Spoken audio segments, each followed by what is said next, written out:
আসসালামু আলাইকুম প্রিয় স্বপ্নবাজ ভর্তি যোদ্ধারা, কি খবর তোমাদের পড়াশোনার? দেখো, তোমরা যারা জগন্নাথ বিশ্ববিদ্যালয়ের সি ইউনিটে ভর্তি পরীক্ষার প্রস্তুতি নিচ্ছ, তোমাদের অবশ্যই জেনে রাখতে হবে যে সি ইউনিটের প্রশ্ন প্যাটার্নটা কেমন হয়। এবং আমরা দেখব যে আমাদের 2019-20 শিক্ষাবর্ষে জগন্নাথ বিশ্ববিদ্যালয়ে বিবিএ প্রথম বর্ষ ভর্তি পরীক্ষা অনুষ্ঠিত হয়েছিল এবং সেইখানে কিন্তু কোনো ধরনের এমসিকিউ প্রশ্ন ছিল না। সম্পূর্ণটাই হচ্ছে তোমাদের লিখিত প্রশ্ন ছিল। আজকের এই প্রশ্ন থেকে আমরা দেখব যে জগন্নাথ বিশ্ববিদ্যালয়ে কি কি বিষয়ে প্রশ্ন আসে সি ইউনিটে এবং প্রশ্ন প্যাটার্নটা কেমন হয়। আমি মানবিকের স্টুডেন্ট এবং আমি বর্তমান ইংরেজি বিভাগে পড়াশোনা করছি জগন্নাথ বিশ্ববিদ্যালয়ে। আমি যদিও হিসাব বিজ্ঞান, তারপরে এইখানে দেওয়া আছে ব্যবসায় সংগঠন, এইগুলো যদিও আমি কোনো সমাধান তোমাদের দিতে পারবো না, তবে এইটুকু ভরসা রাখো যে তোমাদের এটুকু বোঝাতে পারবো যে তোমাদের প্রশ্নগুলো কীরকম হয় এবং কতটুকু করে লিখতে হবে, এরকম কিছু। ঠিক আছে, তোমরা যারা সি ইউনিটে ভর্তি পরীক্ষা দিবে অবশ্যই এই ভিডিওটা তোমাদের জন্য খুব গুরুত্বপূর্ণ। আশা করব যে এখান থেকে তোমরা অন্ততপক্ষে পরীক্ষার হলে গিয়ে আফসোস করতে হবে না যে ফারুক ভাই এমন কিছু আমাকে শিখাইলো না যেটার জন্য আমার আজকে পরীক্ষা খারাপ হচ্ছে বা এরকম কিছু। ঠিক আছে, যাই হোক, দেখো আমরা কথা না বাড়িয়ে আমরা কাজে যাই। এখানে 2019-20 শিক্ষাবর্ষের মেঘনা সেটের ভর্তি পরীক্ষার প্রশ্ন, যদিও এখানে একটু কেটে ফেলা হয়েছে, যার কারণে এখানে জগন্নাথ বিশ্ববিদ্যালয়ের নামটা উঠে গেছে। আমাকে যে পাঠিয়েছে এটা বোঝানোর জন্য আমাকে যে পাঠিয়েছে সেইভাবেই পাঠিয়েছে, নামটা এখানে নেই। ঠিক আছে, দেখো এখানে বলা হচ্ছে প্রতিটি প্রশ্নের মান 4। তো তোমাদের যে পরীক্ষা হবে এখানে কিন্তু সম্ভাবনা রয়েছে যে প্রত্যেকটা প্রশ্নের মান কিন্তু 4 হওয়ার সম্ভাবনা রয়েছে। তোমাদের সময় দেওয়া থাকবে 1 ঘন্টা, আর তখনকার সময় দেওয়া হয়েছিল 1 ঘন্টা 30 মিনিট। ঠিক আছে, সকল প্রশ্নের উত্তর দাও। এখানে কোনো অথবা বা অর দেওয়া থাকবে না যে এটার বদলে তুমি ওইটার অ্যান্সার দিতে পারবে। ঠিক আছে, তো এখানে কিন্তু সবগুলোই তোমাকে প্রশ্নের উত্তর করতে হবে। প্রথমেই যেই বিষয়টাতে এখানে আলোকপাত করতে হবে সেটা হচ্ছে হিসাব বিজ্ঞান। হিসাব বিজ্ঞান দেওয়া আছে 1 থেকে 6 নাম্বার প্রশ্ন পর্যন্ত হিসাব বিজ্ঞান দেওয়া রয়েছে। ঠিক আছে, দেখো প্রথম প্রশ্নটা হচ্ছে কারবারি বাট্টা ও নগদ বাট্টার মধ্যে পার্থক্য দেখাও। কারবারি বাট্টা এবং নগদ বাট্টা আমি এই বিষয়ে জানি না। ঠিক আছে, আমি প্রথমেই বললাম তোমাদের আমি মানবিকের স্টুডেন্ট, কিন্তু আমি তোমাদের জাস্ট এটা বলতে পারি যে কতটুকু তোমরা প্রশ্নর উত্তরটা করবে। ঠিক আছে, তো এখানে পার্থক্য করতে গেলে জাস্ট তোমার 3টা অথবা 4টা পয়েন্ট, 5টা পয়েন্ট, সর্বোচ্চ 5টা পয়েন্ট, তুমি 5টা লাইন অর্থাৎ 5টা লাইন বা পয়েন্ট তুমি দিয়ে কিন্তু এই দুইটার মধ্যে পার্থক্য করতে পারো। ঠিক আছে, তোমাদের হিসাব বিজ্ঞানের তোমার সাবজেক্টিভ যেই টপিক রয়েছে সেটার উপর ভিত্তি করে, অর্থাৎ এই যে কারবারি বাট্টা, নগদ বাট্টা, এর উপর ভিত্তি করে তুমি পার্থক্যটা করতে পারবে। অবশ্যই তোমাকে এই টপিক সম্পর্কে জানতে হবে যে এটা কি জিনিস, এটা কি জিনিস। ঠিক আছে, প্রথমে সংজ্ঞা দিয়ে তোমরা পার্থক্য করলে, তারপরে এর বৈশিষ্ট্য, কারবারি বাট্টার বৈশিষ্ট্য আর হচ্ছে নগদ বাট্টার বৈশিষ্ট্য, এগুলো দিয়ে তোমরা পার্থক্য করে দেখিয়ে দিবে। জাস্ট পার্থক্য করো, 5টা সর্বোচ্চ 5টা লাইন লেখো, 4 মার্ক তুমি পেয়ে যাচ্ছ। একটা করে প্রশ্নের উত্তর লিখছো ভালোভাবে, 4 মার্ক করে তুমি পেয়ে যাচ্ছ। এটা তোমার ভর্তি যুদ্ধে তুমি সফল হওয়ার জন্য এক ধাপ করে এগিয়ে যাচ্ছ। ঠিক আছে, এই জন্য তোমাদের অবশ্যই পরীক্ষার হলে ঠান্ডা মাথায় থাকতে হবে এবং তোমাদের ভয় পাওয়া যাবে না আর কি। ঠিক আছে, বারবার আমি বলি যে ভয় পেলে কিচ্ছু হবে না, ভয় পেলে ভাই কিচ্ছু হয় না। ঠিক আছে, তোমার সাহসী থাকতে হবে, আবার ওভার কনফিডেন্ট হয়েও না যে তোমাদের অনেকেই আছে যে আমি তো চান্স পাবোই, আরে এটা কোনো ম্যাটার। যাই হোক, দেখো ঠান্ডা মাথায় সব প্রশ্নের উত্তর দিতে হবে। এই যে প্রশ্নের যে পার্থক্যগুলো আসে, যে কোনো পার্থক্য যদি আসে, সেই পার্থক্যগুলো জাস্ট তুমি 4 লাইন 5 লাইনের মধ্যে দিয়ে দিবা। আচ্ছা, দেখো তোমরা যারা এখানে ভাবছো যে ভাইয়া অতিরিক্ত কথা বলছে, অবশ্যই তোমাদের এই সময়টা অতিরিক্ত কথা শুনতে ভালো লাগবে না, কিন্তু ভিডিও শেষে তোমরা অবশ্যই বুঝতে পারবে যে যখন আমি এই যে নিচের তোমাদের তো আসবে গাণিতিক বুদ্ধিমত্তা, যখন এগুলো আলোচনা করব এখান থেকে কিছু সাজেশন দিব ভাষা জ্ঞান থেকে, সেই তখন তোমাদের একটু মনে হতে পারে যে ভাইয়া আসলে আমাদের কাজের কথাই বলছে। ঠিক আছে, দেখো 2 নম্বর প্রশ্নটা, 1 মার্চ 2018 তারিখে এত টাকায় একটি মেশিন করা হয়। এখানে টাইপিং মিস্টেক হয়েছিল, হয়তো বিক্রি করা হয় অথবা ক্রয় করা হয়, এরকম কিছু আসার কথা। মেশিনটি ব্যবহার উপযোগী করার জন্য 1 ডিসেম্বর 2018 তারিখে আরও 20,000 টাকা ব্যয় করা হয়। মেশিনটির আনুমানিক আয়ুষ্কাল 15 বছর আনুমানিক আয়ুষ্কাল শেষে মেশিনটি 5,000 টাকায় বিক্রয় করা যাবে বলে অনুমান করা হয়। 2018 সালের অবচয়ের পরিমাণ কত হবে? অবচয় এইটা তোমরা একটু বের করবে। অবচয় সম্পর্কে যদি তোমাদের ধারণা থাকে তাহলে তোমরা কিন্তু খুব সহজেই এটা বের করতে পারবে। এটা জাস্ট একটা সাধারণ ম্যাথমেটিক্স। এটা জাস্ট অবচয়ের পরিমাণটা বের করতে তোমাদের খুব বেশি প্যারা হবে না আর কি। তোমরা আধা পৃষ্ঠা বা একটু সময় নিয়ে তোমরা লিখলেই এটা বের করতে পারবে। জাস্ট দেখো এখানে আহামরি কি প্রশ্ন আছে। জগন্নাথ বিশ্ববিদ্যালয় বা যে কোনো ভর্তি পরীক্ষাগুলোতে আহামরি কি প্রশ্ন আছে, কিন্তু এগুলো তোমরা খারাপ করো কিসের জন্য? এই যে অতিরিক্ত টেনশন, অতিরিক্ত চাপ।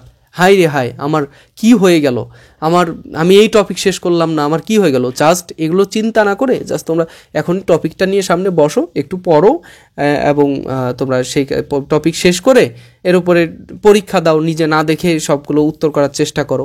এরকম এমসিকিউ অনলাইনে অনেক পাবে, সেগুলো করার চেষ্টা করো। ঠিক আছে, 3 নম্বর প্রশ্নটা দেখো। রহিম ট্রেডার্স এর উৎপাদন সংক্রান্ত তথ্যাবলী হলো: মোট উৎপাদন 70,000 টাকা, প্রত্যক্ষ মজুরি 12,000 টাকা, অগ্রিম প্রত্যক্ষ মজুরি 2,000 টাকা, কারখানা উপরি ব্যয় 20,000 টাকা। ক নাম্বার, নিট প্রত্যক্ষ মজুরির পরিমাণ কত, আর হচ্ছে ব্যবহৃত কাঁচামালের ব্যয়ের পরিমাণ কত টাকা। এটা জাস্ট তোমার সম্পূর্ণ ব্যয়টা বের করতে হবে। যে খ দেওয়া আছে, জাস্ট অল্প একটু অঙ্ক করলেই তোমরা এটার অ্যান্সার বের করতে পারবে। 4 নম্বর প্রশ্নটা দেখো। উদীয়মান, আমি আবারও বলে দিচ্ছি যে আমি কিন্তু এইগুলোর তোমার উত্তর করতে পারবো না, কারণ হচ্ছে আমি এখানকার স্টুডেন্ট না ভাইয়া। আমি জাস্ট তোমাদের এটা দেখানোর চেষ্টা করছি যে তোমরা এইখান থেকে কিভাবে কীরকম প্রশ্ন এসে থাকে। জাস্ট ছোট দেখো, শর্ট কোশ্চেন একটু অঙ্ক করলেই কিন্তু এগুলো তুমি অ্যান্সার করতে পারবে। ঠিক আছে, তারপরে 4 নম্বর কোশ্চেনটার মধ্যে বলছে, উদীয়মান কোম্পানি লিমিটেড এর উৎপাদিত পণ্যের একক প্রতি বিক্রয় মূল্য 20 টাকা, পরিবর্তনশীল ব্যয় 10 টাকা, স্থির ব্যয় 1 লক্ষ টাকা, সম্ভাব্য বিক্রয় 25,000 ইউনিট। ক নাম্বার, কোম্পানিটির সমচ্ছেদ বিন্দু টাকায় কত, নিরাপত্তা প্রান্ত টাকায় কত। ঠিক আছে, তো এগুলো তোমাদের জাস্ট বের করতে আমার মনে হয় না 5 মিনিটের বেশি সময় লাগবে, ছোট অঙ্ক। এরপর দেখো, এনা এবং মার্গারিটা অংশীদার, তারা লাভ ক্ষতি সমান হারে বন্টন করে। 2018 সালের লাভ লোকসান বন্টন পূর্ব মুনাফা হচ্ছে 43,000 টাকা। এনা 10,000 টাকা বেতন পাবে, যে মূলধনের উপরে 1,000 টাকা সুদ পাবে। মার্গারিটা পাবে 2,000 টাকা।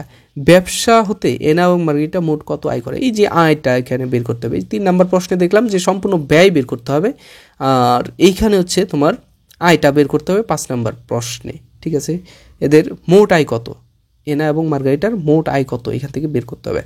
জনাব রফিক, 6 নম্বর প্রশ্ন, 10ই মে তারিখে জনাব আজাদের নিকট থেকে অতিরিক্ত বকেয়া হিসাবের জন্য 12% হারে 3400 টাকার 90 দিনের নোট গ্রহণ করে।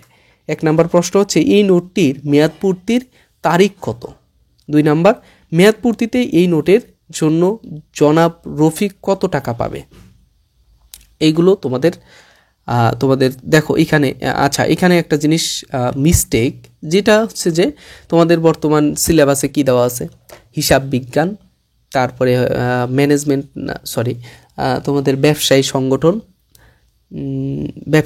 হ্যাঁ বাণিজ্য শাখার জন্য তোমরা সি ইউনিটে যারা ভর্তি পরীক্ষা দিবে এরকম সাবজেক্ট দেওয়া রয়েছে, গাণিতিক বুদ্ধিমত্তা দেওয়া রয়েছে। আর যারা অন্য ডিপার্টমেন্ট অন্য বিভাগ থেকে এসে ভর্তি পরীক্ষা দেবে অর্থাৎ সায়েন্স অথবা মানবিকের, তাদের জন্য গাণিতিক বুদ্ধিমত্তা রয়েছে। ঠিক আছে, তো তোমরা এই যে এখানে তোমরা কয়টা সাবজেক্ট, তিনটা তোমাদের চারটা তোমাদের সাবজেক্ট, চারটা সাবজেক্টের জন্য আলাদা আলাদা করে তোমাদের 16টা প্রশ্ন থাকবে মোট। এই 16টা লিখিত প্রশ্নের তোমার 4টা করে ভাগ করে দেওয়া হবে প্রত্যেকটা তোমার ইয়ের জন্য। তোমাদের 3টা করে প্রশ্ন আসার সম্ভাবনা রয়েছে। যদি 3টা সাবজেক্ট হয় তাহলে 4টা করে প্রশ্ন আসবে, মোট 12টা প্রশ্ন আসবে। আর তোমাদের যদি 4টা সাবজেক্ট থাকে তাহলে 3টা করে তোমাদের প্রশ্ন দেওয়া থাকবে 4 মার্ক করে। ঠিক আছে, 4 নম্বর করে। সাধারণত জগন্নাথ বিশ্ববিদ্যালয়ে যেহেতু আগে লিখিত প্রশ্ন ছিল, সেই লিখিত প্রশ্নের উপর ভিত্তি করে যেহেতু তোমাদের প্রশ্ন করবে, প্রতিটি প্রশ্নের মান 4, এইভাবে তোমাদের দেওয়ার সম্ভাবনা রয়েছে। 4টি করে প্রশ্ন প্রতি সাবজেক্টে। দেখো এরপরে 7 নম্বর প্রশ্ন ব্যবসায় সংগঠন থেকে, কোন দলিলকে কোম্পানির সনদ বলা হয় এবং কেন? এতে কোন ধারাগুলো অন্তর্ভুক্ত করা অত্যাবশ্যকীয়? এখানে দেখো ব্যবসায় সংগঠনের এখানে কোনো ম্যাথ নাই, কোনো এই যে হিসাব বিজ্ঞানে জাস্ট ম্যাথ, এখানে জাস্ট তোমরা কথাই উত্তরগুলো দিয়ে দিবা কয়েক লাইনের মধ্যে। 8 নম্বর, কেন হেনরি ফেওয়েলকে আধুনিক ব্যবস্থাপনার জনক বলা হয়? এই যে কেন বলা হয়, কেন প্রশ্নের উত্তর দিতে কতক্ষণ লাগবে? 3 মিনিট সর্বোচ্চ, 3 মিনিট লিখলেই হবে। যদি জানা থাকে 1.5 মিনিট 1 মিনিটের মধ্যেও লিখে শেষ করতে পারবা। মোবাইল ব্যাংকিং ও এজেন্ট ব্যাংকিং সম্পর্কে 4টি করে বাক্য লেখো। মোবাইল ব্যাংকিং এবং এজেন্ট ব্যাংকিং সম্পর্কে 4টি করে বাক্য, মোট 8টি বাক্য লিখতে হবে। মোবাইল ব্যাংকিং কি, মোবাইল ব্যাংকিংয়ে কী কী ইয়ে রয়েছে, কোন কোন ব্যাংক রয়েছে, এগুলো দিয়ে কি কি করা হয়, এরকম কিছু তোমরা 4টা করে 8টা বাক্য লিখে দিলে। আবার এজেন্ট ব্যাংকিং কী জিনিস এগুলো লিখে দিছো। ঠিক আছে, তো এগুলো লিখতে আহামরি কোনো বেগ পেতে হবে না তোমাদের। 10 নম্বর প্রশ্ন, ব্যবসায়ের ক্ষেত্রে অভ্যন্তরীণ পরিবেশ বিবেচনার কারণ ব্যাখ্যা করো। কারণ কি? অভ্যন্তরীণ পরিবেশ তোমাদের বিবেচনায় রাখতে হবে কেন? অভ্যন্তরীণ এবং তোমার অভ্যন্তরীণ এবং এটা কি লিখছে, অভ্যন্তরীণ এবং বাইরের যে বিষয়গুলো রয়েছে সবগুলোই কিন্তু তোমাদের পরিবেশ কিন্তু তোমাদের বিবেচনায় রাখতে হবে। এর মধ্যে অভ্যন্তরীণ যে পরিবেশ রয়েছে সবগুলোই তোমাদের গুরুত্বের সাথে দেখতে হবে একটা ব্যবসার ক্ষেত্রে। ঠিক আছে, অভ্যন্তরীণ বিষয়গুলো কেন গুরুত্বপূর্ণ? দেখো এই যে গাণিতিক বুদ্ধিমত্তার জন্য 2টি প্রশ্ন দেওয়া হয়েছে। 2টি প্রশ্ন কোথায় থেকে দেওয়া হয়েছে? তোমাদেরকে বলেছিলাম যে নবম দশম শ্রেণীর যে ম্যাথমেটিক্স রয়েছে সেই ম্যাথমেটিক্স থেকে কিন্তু তোমাদের এই প্রশ্নগুলো দিয়ে দেওয়া হয়েছে। এবং খুব কঠিন যে প্রশ্ন, খুব হার্ড প্রশ্ন এরকম কিন্তু না। দেখো আমি একটু জুম করি, এখানে বলেছে 11 নম্বর প্রশ্নে, if a minus b equals 7 and ab equal 4, then calculate the value of a square plus b square. a square plus b square সূত্র জানলি শেষ। a square plus b square সূত্র কি? a plus b whole square plus a minus b whole square, এমনটাই হওয়ার কথা আমি যদি ভুল না করি আর কি, অনেকদিন আগে ম্যাথ করা হয়েছিল। তো এই যে সূত্রটা গাণিতিক বুদ্ধিমত্তার মধ্যে দেখো কি দিয়ে দিয়েছে। গাণিতিক বুদ্ধিমত্তার মধ্যে আইকিউ যেমন থাকে অর্থাৎ মেন্টাল এবিলিটির যেই বিষয়টা, এর মধ্যে আবার 9-10 তোমার ম্যাথও দিয়ে দিতে পারে। ঠিক আছে, জাস্ট তোমরা বীজগণিতের যেই সূত্রগুলো রয়েছে, ত্রিকোণমিতির সূত্র রয়েছে, জ্যামিতির সূত্র রয়েছে, পিথাগোরাসের, তারপরে হচ্ছে তোমাদের লাভ ক্ষতি, তারপরে ঐকিক নিয়মের যেই সূত্রগুলো রয়েছে, দূরত্ব উচ্চতার, তারপর সরল সহ সমীকরণ, এগুলোর যে বেসিক যে সূত্রগুলো আছে এই সূত্রগুলো তোমরা জানলেই কিন্তু এই যে প্রশ্নগুলো রয়েছে 11 নম্বরের প্রশ্নের মতো এগুলো সহজেই তুমি অ্যান্সার করতে পারবে। ঠিক আছে, আচ্ছা 12 নম্বর প্রশ্নটা দেখো, একটি আয়তাকার জমির ক্ষেত্রফল 24 একর, দৈর্ঘ্য প্রস্থের অনুপাত হচ্ছে 3:3:2। তাহলে জমির পরিসীমা কত? এখানে তোমার সলভ করার পদ্ধতিটা আমি বলে দিচ্ছি। এইখানে তোমার ধরবা যে দৈর্ঘ্য এক্স, প্রস্থ ওয়াই, ঠিক আছে, সরি, দৈর্ঘ্য এক্স, প্রস্থ ওয়াই, ঠিক আছে। এরপরে তোমার ক্ষেত্রফল হচ্ছে x y equal 24 acre, x y equal 24 acre. এখন দৈর্ঘ্যের সাথে যেহেতু এখানে অনুপাত দেওয়া হয়েছে 3x এবং 2y, এইটা গুণ করার পরে সেটা কিন্তু আসবে তোমার 24। এখান থেকেই তোমরা কাটাকাটি করে দৈর্ঘ্য প্রস্থটা বের করবে, করার পরে তুমি এখান থেকে তোমার জমির পরিসীমাটা পরিসীমার সূত্রটা এখানে দিয়ে তুমি পরিসীমা বের করে ফেলবে, ঠিক আছে। এখানে আহামরি খুব কঠিন যে তোমার প্রশ্ন আসবে এমনটা না। এরপরে দেখো 13 নম্বর প্রশ্ন, এখানে বলছে ভাষা জ্ঞান। এটা আবার কি? এটা কিন্তু তোমাদের এই বছর নাই। এটা হচ্ছে ভাষা জ্ঞান বলতে এখানে সাধারণ জ্ঞানের কাছাকাছি একটা সাবজেক্ট তোমার দেওয়া হয়েছে, ঠিক আছে। 13 নম্বর প্রশ্নটা দেখো, অনলাইন কেনাকাটা সম্পর্কে 2টি করে সুবিধা অসুবিধা উল্লেখ করো। অনলাইনে কেনাকাটা তখন দেখো 2019 সালে করোনার শুরুর দিকে, করোনার আগে কিন্তু এই ভর্তি পরীক্ষাটা হয়েছিল, ঠিক আছে। তো যখন এটা হয়েছিল তখন কিন্তু এই সুবিধা অসুবিধা এগুলো অনলাইনে তখন কেনাকাটার বিষয়টা বর্তায়, ঠিক আছে। অনলাইনে বিষয়টা কেনাকাটার জন্য বর্তায়। তো অনলাইনে তুমি তখন মানুষ অনলাইনে কেনাকাটা শুরু করেছে। বর্তমান তো ব্যাপক পর্যায়ে তো ব্যাপক পরিমাণে অনলাইনে কেনাকাটা হয়, কিন্তু আগে তখন 2019 সালের দিকে মানুষ আধুনিক হওয়া শুরু করেছে বলতে শহরের দিকে অলরেডি তারা অনেক আধুনিক, গ্রাম পর্যায়ে এখনও অনেক গ্রাম রয়েছে মানে আধুনিকতার ছোঁয়া পায়নি, তারা হচ্ছে সরাসরি অনলাইনে কোনো কিছু করেও না, ঠিক আছে। তো যাই হোক, এটা ম্যাটার হচ্ছে যে 2019 সালে তখন দেখো কনটেক্সটটা তোমাকে বুঝতে হবে যে 2019 সালে কিন্তু তখন অনলাইনে কেনাকাটা শুরু হয়েছে। তো যখন এটা আর কি চারদিকে স্প্রেড হয়েছে, ঠিক আছে। তো এইটার উপরে বেস করে দেখো দুইটা কিন্তু সুবিধা অসুবিধার কথা তোমাকে, 2টি করে সুবিধা অসুবিধা তোমাকে এখানে তুলে ধরা হয়েছে, দেওয়ার জন্য প্রশ্ন চলে এসেছে। তো এই প্রশ্নগুলো তুমি পেতে পারো, এই প্রশ্নগুলো নয়, এই ধরনের প্রশ্নগুলো তুমি এই বর্তমান সময়ে পেতে পারো, ঠিক আছে। তো এটা অবশ্যই তোমাদের মাথায় রাখতে হবে, কারণ ভর্তি পরীক্ষা একবারই আসে, তোমাদের মিস্টেক করা যাবে না, ঠিক আছে। 14 নম্বর প্রশ্নটা দেখো, উন্নয়নশীল অর্থ ব্যবস্থার কেন্দ্রীয় ব্যাংকের 4টি ভূমিকা ইংরেজিতে লেখো। Write the 4th type of developments of central bank, ঠিক আছে। আচ্ছা, সেন্ট্রাল ব্যাংকের সে 4টি ভূমিকা ইংরেজিতে লিখতে হবে। এখন তো তোমরা বলতেছো ভাইয়া ইংরেজিতে কিভাবে লিখবো, তো ইংরেজি বাক্যই গঠন করতে পারি না, তাই না? তো বাক্য গঠন করা এমন আহামরি কিছু না, সাবজেক্ট দিবা, ভার্ব দিবা, অবজেক্ট দিবা। কিছু ব্যতিক্রম রয়েছে, ব্যতিক্রমে তুমি না গেলা, তুমি সহজভাবে যা জানো তাই লিখো, ঠিক আছে। তো খুব স্বাভাবিকভাবেই তোমরা এগুলোর তোমাদের উন্নয়নশীল অর্থব্যবস্থার